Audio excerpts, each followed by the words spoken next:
청년들과 함께하는 최신 정보수다 청정수 시간입니다. 오늘은 한동대학교 언론어스 이성민 학생과 함께합니다. 어서 오세요. 네, 안녕하세요. 한동대학교 이성민입니다. 네, 오늘은 대화형 인공지능 서비스 챗 GPT에 대한 얘기를 준비했는데 이게 재작년인가요? 저희가 네, 출시되고 나서 몇 번씩 화제가 됐다가 또 한동안 이게 네, 뜸했었잖아요. 맞습니다. 요즘 다시 챗 GPT가 정말 핫하더라고요. 네, 맞습니다. 아나운서님께서 잠깐 설명해 주신 대화형 인공지능 서비스 챗GPT가 연일 화제인데요. 바로 지난 3월 챗GPT의 이미지 생성 기능이 추가된 이후 정말 많은 이용자들이 챗GPT를 찾고 있습니다. 네. 챗GPT의 이미지 생성은 기존 AI 서비스의 이미지 생성보다도 사용이 간편하면서도 음. 자연스러운 이미지를 만드는 정말 뛰어난 성능으로 수많은 누리꾼들을 충격에 빠뜨렸는데요. 네. 특히 챗 GPT에게 내 사진을 보내고 특정 애니메이션처럼 바꿔달라고 하면 마치 그 애니메이션에 나오는 장면처럼 음. 사진을 변환시켜 주는데 이 기능이 정말 폭발적인 인기를 끌고 있습니다. 네, 정말 이 채팅으로 요청만 하면 이미지를 만들어주는 것, 이것만으로도 정말 신기한데, 네, 내 사진을 애니메이션처럼 만들어준다는 거 정말 신기하잖아요. 맞습니다. 어떤 애니메이션들로 변환을 할 수 있습니까? 네, 안 그래도 저도 어떤 애니메이션으로 사진을 변환할 수 있는지 궁금해서 제가 직접 한번 해봤는데요. 네. 정말 웬만한 애니메이션을 다 되는 것 같더라고요. 음. 우선 우리가 흔히 아는 유명한 일본 애니메이션은 전부 가능한 것으로 보이고요. 그중에서 특히 일본 유명의 애니메이션 제작사 지브리의 화풍으로 사진으로 변환하는 것이 제일 유행하고 있습니다. 네. 이 지브리 제작사는 주기적으로 정말 다양한 애니메이션 작품을 내놓고 있지만 특유의 감성과 스타일의 작화를 기반으로 영화를 제작해서 통일성 있는 화풍을 보여주고 있는데요. 그래서 이 지브리 스타일로 사진 변환을 음. 요청하면 내가 마치 지브리의 한 영화의 등장인물이 된 것처럼 변환을 해주기도 하고 네. 심지어 지브리 신작 영화의 주인공이 된 것처럼 변환도 음. 해줍니다. 이 지브리 애니메이션의 팬층이 탄탄하기도 하고 또 지브리 영화를 막 좋아하지는 않더라도 워낙 인지도가 높은 제작사이기 때문에 그 특유의 화풍은 음. 기억하시는 분들이 많아 특히 이 지브리 스타일로 챗GPT 이미지 변환 서비스를 많이 이용하시는 것 같습니다. 네. 저도 이 SNS를 하다 보면은 지브리 스타일로 변환한 사진들 정말 많더라고요. 네, 그래서 처음에는 지브리에서 영화 개봉했나 싶을 네네, 정도로 정말 감쪽 같은 지브리 스타일 사진들 많이 봤는데요. 네, 아무래도 그만큼 정말 완벽하게 변환을 해준다라는 건데, 네, 이 챗GPT의 이미지 변환 기능이 생긴 지 얼마 안 된 네, 거잖아요. 맞습니다. 그래서 한편으로 좀 실수도 있지 않을까 싶긴 한데, 네. 좀 어색하게 사진을 변환해주는 경우도 있나요? 네, 맞아요. 아무래도 이 이미지 변환 기능의 도입이 지금 초반이기 때문에 실수도 여러 번 보이는 것 같은데요. 음. 단체 사진으로 이미지 변환을 해보고 싶어서 단체 사진을 입력한 후에 지브리 스타일로 변환을 해봤는데요. 네. 안경을 끼지 않는 사람 옆에 있는 사람에게는 안경을 씌운다든가 옆에 가까이 붙은 사람들은 네. AI도 헷갈리는지 서로 입고 있는 옷을 좀 바꿔 입힌다든가 네. 아직은 어딘가 엉성한 모습을 보여주기도 합니다. 그리고 저는 그 하얀 강아지 캐릭터가 나오는 애니메이션을 좋아해서 그 네. 애니메이션의 그림체로 이미지 변환을 시도해 봤는데요. 챗 GPT는 문자 그대로를 인식하기 때문에 저를 하얀 강아지로 만들어서 이미지 변환을 하더라고요. 네. 저는 그 만화에 나오는 소년 음. 캐릭터처럼 바꿔줬으면 했는데 네. 재미는 있었지만 아직은 음. 조금 불안정한 모습을 보여주는 챗 GPT였습니다. 네. 저도 이 재밌는 사진을 봤었는데 네. 지인이 이제 자녀가 3명이 있고 아, 네네네. 5명의 가족이었어요. 이렇게 네네. 아기를 안고 있는데 네. 지브리가 아이를 5명을 아, 만들어 가지고 네. 7명 가족을 만든 거예요. 아이고, 네. 그래서 이게 무슨 뜻이냐 막 네. 이랬던 정말 재밌는 기억이 나는데 네. 이렇게 AI 기술은 계속 개발이 되고 발전하는 중이어서 네. 이렇게 좀 유쾌한 실수가 나오기도 하는 것 같아요. 네, 맞습니다. 그럼에도 정말 유사하게 변환을 해주다 보니까 정말 앞으로가 더 기대가 되는데 네. 이 이미지 변환 기능 덕분에 챗GPT 이용자가 정말 많이 늘었다고 네, 하더라고요. 맞습니다. 얼마나 많이 늘었나요?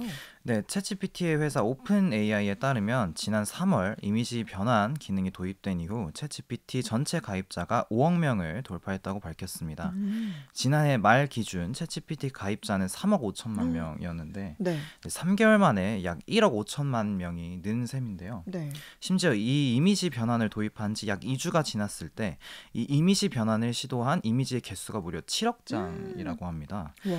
이 이미지 변환 기능 도입으로 챗GPT는 새로운 전성기를 맞이했다고 할 수 있을 것 같아요. 네. 그러니까 3억 5천만 명에서 5억 네, 명이면은 거의 1.5배 이용자가 늘었다고 할 수 있을 것 네, 같은데, 맞습니다. 그런데 한편으로 이렇게 좀 화제가 되고 이용자가 늘었다라고 하면 네, 문제점도 있지 않을까 싶어요. 네, 맞아요. 분명 이렇게 화제가 되었다면 어두운 면도 따라올 수밖에 없을 것 같은데요. 우선 이 생성형 AI를 많이 이용하게 되면 환경 문제가 음, 발생한다고 합니다. 환경 문제는 좀 예상치 못했던 문제 같아요. 네, 저도 이번에 처음 알게 된 사실인데요. 이 생성형 AI를 작동하기 위해서는 컴퓨터가 복잡한 연상을 빠르게 풀어내야 하는데 네. 네, 이 과정에서 전력을 많이 소비하는 AI 반도체 전력 소비량이 음, 기존 인터넷 서비스보다도 10배 이상이 많다고 합니다. 네.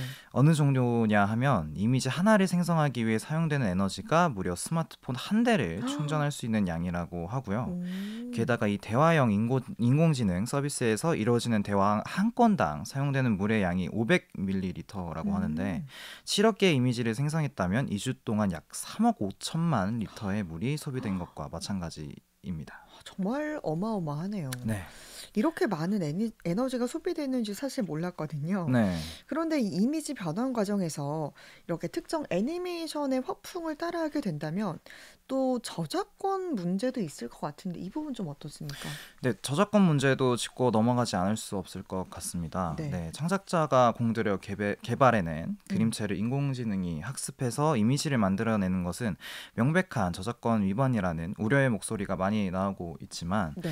아쉽게도 현재 저작권법에서는 화풍이나 스타일은 아이디어에 가깝다고 판단해서 음, 보호가 어렵다고 합니다. 네. 네, 또한 인간의 창작물만이 저작권법에서 보호 대상이 되는데 AI가 창작물을 생성하고 있어서 아직까지는 보호 대상이 음, 될 수 없는 현실이라고 하네요. 그렇군요. 이 화풍을 개발한 제작자가 좀 안쓰럽게 느껴지는 현실인데 네, 맞습니다. 하루빨리 이런 좀 관련된 법안이 나와서 이 창작자의 권리와 또 소비자의 즐거움을 모두 보장받았으면 좋겠네요. 네. 그런데 또 한편으로 걱정되는 게 이렇게 자신의 사진을 쉽게 올리게 되면 네. 또 초상권 문제도 있을 것 같은데 이 부분은 어떻습니까? 네, 맞습니다. 분명 이미지 변환이 신기해서 서비스를 이용하면서도 자신의 사진을 올리는 게 꺼려지기도 네, 하실 것 같은데요. 맞아요. 그래서 이 오픈 AI 서비스에 업로드되는 사진의 초상권 문제에 대한 상황을 조금 살펴보겠습니다. 음, 국내 AI 업계 관계자는 오픈 AI가 초상권 침해 문제를 고려해서 얼굴을 직접 활용하지는 않겠지만 음. 이미지를 픽셀 단위로 분석해서 AI 학습 데이터로 사용할 가능성이 높다고 말을 오, 했는데요. 네. 또 개인정보보호위원회는 오픈 AI가 이용자 사진을 무단으로 영리적 목적이나 2차 가공에 활용했다는 신고가 음, 접수되지 않는 한 개인정보 보호 방침이 지켜질 것으로 봐야 한다는 입장을 밝혔습니다. 네, 좀 어딘가 약간 찜찜한 네. 방안이죠. 따라서 내 사진을 올리는 게 너무 찜찜하다 싶으신 분들은 최대한 사용을 자제하시거나 음, 올려도 괜찮을 것 같은 사진들로만 이미지 변환 기능을 이용하시는 게 어떨까 싶습니다. 네, 저도 좀 걱정이 돼서 네, 아직 만들어 보지 않았는데 네, 이렇게 좀 기능을 이용해 보고 싶은데 편리한 기능에도 단점이 있다는 거 꼭 기억하셨으면 좋겠고요. 네, 성민 학생은 이 챗GPT의 이미지 변환 기능에 대해서 네, 어떻게 생각하는지 궁금해요. 사용해 본 적 있죠? 네. 좀 한창 처음에 도입됐을 때 정말 많이 사용했던 것 같은데 네. 그런데도 저는 이번 방송을 준비하면서 생각보다 많은 문제점이 있다는 것을 듣고 네. 네, 이미지 변환 서비스 사용을 조금 자제하게 된 것 같기도 음, 합니다. 그래도 아예 쓰지 않을 수는 없으니 네. 소개해드린 문제점을 조금 더 생각하고 경각심을 가지면서 정말 필요할 때만 쓰게 된 것 같습니다. 네. 또 저희가 소비자잖아요. 또 네네. 필요하다면 사용해야 할 텐데 네. 성민 학생이 이야기한 것처럼 경각심을 갖고 사용하는 게 중요해 보이고요. 네. 그러면 성민 학생 이미지 변환 기능 정말 많이 사용해 봤다고 네. 했었는데 어떤 사진을 주로 변환했어요? 네, 저는 SNS 프로필 사진을 좀 새로운 느낌으로 바꾸고 싶어서 네, 정말 다양한 버전으로 사진을 변환해봤는데요. 네, 네. 앞서 소개해드린 뭐 지브리, 뭐 음. 하얀 강아지가 나오는 애니메이션, 뭐 네. 아니면 일본의 해적 만화나 닌자 음. 만화 등등 오. 정말 다양한 애니메이션으로 변환이 가능하더라고요. 네. 그래서 처음에는 제 SNS 프로필 사진이 거의 하루에 한 번씩 음. 바뀌었던 것 같은데 네. 그런데 앞서 말씀드린 것처럼 문제점이 조금씩 있다는 것을 알고 정말 필요할 때만 사용하게 되었어요. 뭐 예를 들어서 친구들끼리 단체 사진을 찍을 때 음. 뭐 아파서 못 온 친구가 있었어요. 오. 그래서 이제 친구를 합성해서 이제 사진에 음. 추가하고 애니메이션 스타일로 이미지 변환을 하니까 정말 감쪽같이 네. 못 온 친구가 사진에 나온 것처럼 변환이 음. 되어서 아. 신기하고 네, 감동을 많이 받았던 기억이 있습니다. 네. 네, 이렇게 추억을 소소하게나마 간직하게 해준다는 면에선 참 고마운 기능 같습니다. 네. 정말 이렇게 참여하지 못한 친구에게도 또 감동을 주고 또 행복한 추억을 만들어 준다면 네, 그런 면에서는 정말 충분히 사용할 만한 것 같습니다. 맞습니다. 오늘 청정수 시간에서는 챗GPT의 새로운 기능, 이미지 변환과 지브리를 주제로 이야기 나눴습니다. 한동대학교 이성민 학생이었습니다. 고맙습니다. 네, 감사합니다.